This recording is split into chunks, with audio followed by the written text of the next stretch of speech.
क्या कोई सोच सकता है कि एक सरकारी कंपनी निवेशकों का पैसा वो भी सिर्फ कुछ सालों में 19 गुना कर सकती है?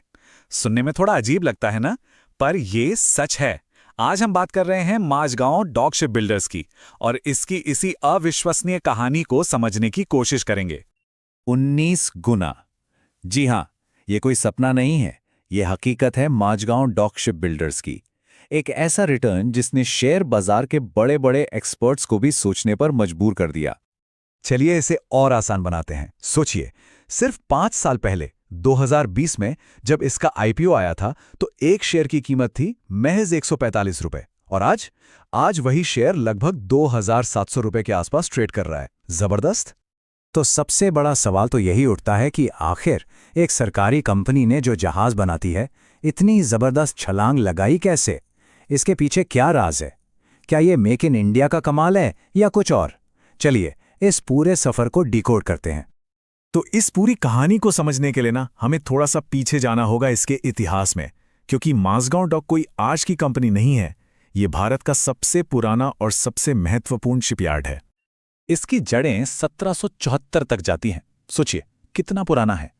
फिर 1934 में ये एक प्राइवेट कंपनी बनी और 1960 में आज़ादी के बाद भारत सरकार ने इसका राष्ट्रीयकरण कर दिया और बस वहीं से ये भारत का एक नेवल पावर हाउस बन गया। तो ये बनाती क्या है?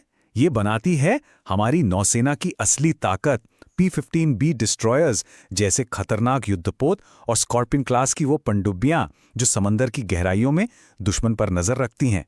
सही मायनों में कहें तो भारत के समुद्री सुरक्षा की नींव इसी शिपयार्ड में रखी जाती है। अच्छा, तो इनका पैसा आता कहां से है? देखिए, इनकी कमाई का एक बहुत बड़ा हिस्सा, मतलब लगभग 70% सीधे डिफेंस कॉन्ट्रैक्ट से आता है, 20% ऑफशोर प्लेटफॉर्म से और बाकी का 10% दूसरी सर्विसेज से। मतलब एक बहुत ही स्टेबल और सुरक्षित बिजनेस मॉडल है। और अब आते हैं कहानी के उस मोड़ पर जहां से ये पूरी गेम ही बदल गई। साल 2020 और इसका आईपीओ। जैसा कि हमने पहले बात की, आईपीओ में शेयर का दाम था 145 रुपए। उस वक्त शायद ही किसी ने सोचा होगा कि ये सरकारी कंपनी का शेयर एक रॉकेट बन जाएगा। लेकिन आज देखिए, ये 2700 रुपए के भी पार जा चुका है। लेकिन रुकिए, कहानी सिर्फ इतनी ही नहीं है। दिसंबर 2024 में कंपनी ने स्टॉक स्प्लिट किया, मतलब एक शेयर के 2 शेयर बन गए।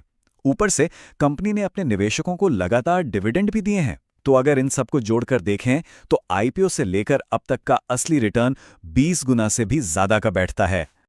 तो अब वो सवाल कि आखिर ये सब हुआ कैसे? क्या वजह थी इस तूफानी तेजी के पीछे? चलिए इसके 5 सबसे बड़े कारण एक एक करके समझते हैं। सबसे पहला कारण, सरकार का मेक इन इंडिया पर जोर। इससे माझगांव डॉक जैसी घरेलू कंपनियों को सीधी प्राथमिकता मिली। दूसरा, इस काम में इनकी लगभग मोनोपोली है, मतलब इतने बड़े और कॉम्प्लेक्स युद्धपोत बनाने वाली भारत में गिनी चुनी कंपनियां ही हैं। तीसरा, इनकी ऑर्डर बुक 38,000 करोड़ रुपए से भी ज्यादा की है, मतलब आने वाले कई सालों तक काम की कोई कमी नहीं। चौथा, ये कंपनी पूरी तरह से कर्ज मुक्त है। और पांचवा, अब ये श्रीलंका जैसी जगहों पर भी अपना बिजनेस फैला रही है। तो ये तो हुई अब तक की कहानी, लेकिन आगे क्या? माझगांव डॉक का भविष्य कैसा दिख रहा है? देखिए, इस ग्रोथ की गाड़ी का ईंधन आ रहा है भारत के लगातार बढ़ते डिफेंस बजट से। सरकार हर साल रक्षा पर ज्यादा खर्च कर रही है और इसका सीधा फायदा इस कंपनी को मिल रहा है। हाँ, कई मार्केट एक्सपर्ट्स ये मानते हैं कि शायद अभी शॉर्ट टर्म में इसका शेयर थोड़ा महंगा लग सकता है, लेकिन अगर लंबी अवधि की बात करें तो डिफेंस सेक्टर का ये एक हीरा है। वैसे शेयर बाजार की भाषा में ऐसे ही स्टॉक्स को मल्टी बैगर कहते हैं, और माझगांव डॉक की कहानी हमें यही सिखाती है कि सही विजन और धैर्य के साथ निवेश किया जाए तो क्या कमाल हो सकता है। तो आखिर में ये पूरी कहानी हमें एक बहुत बड़े सवाल के साथ छोड़ जाती है। क्या भारत की दूसरी स्ट्रेटेजिक सरकारी कंपनियां भी भविष्य की ऐसी ही छुपी रुस्तम साबित हो सकती हैं? इस पर सोचिएगा जरूर।